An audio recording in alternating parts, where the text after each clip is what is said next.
Happy St. Patrick's Day, everyone. My name is Johnny Donnelly and I'm the distiller at Scots Irish Distillery in Garrison, Fermann's first whisky in over 120 years. And as a homage to St. Patrick, the patron saint of Ireland, I'm going to make the wonderful Scots Emerald cocktail. So for a Scots Emerald cocktail, we add some ice cubes to our shaker like so, and then we add the most important ingredients, our first ingredient, Scots Irish whisky. So that's 35 ml of Scots Irish whisky, like so, always a little drop extra for good measure, as the man says.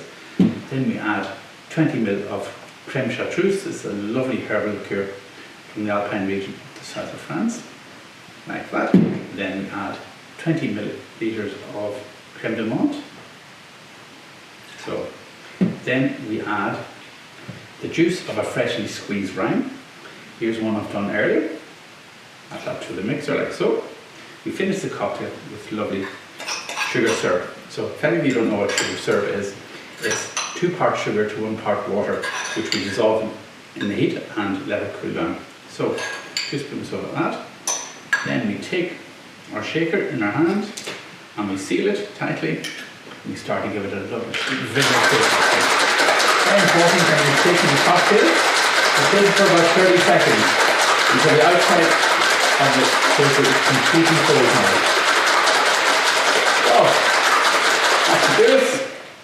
Then we take our lovely wild Fermanagh mint as a garnish.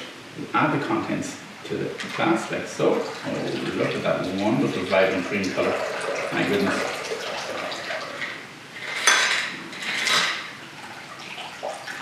A little bit more for good measure. We finish off the cocktail with lovely wild Fermanagh mint and the lucky Shamrock. Oh. And there we have it, Scots Emerald cocktail. If you've never heard of this cocktail before, that's because I've just invented it. Very happy St. Patrick's Day 2022 to everyone from Scots Irish Distillery. Sláinte.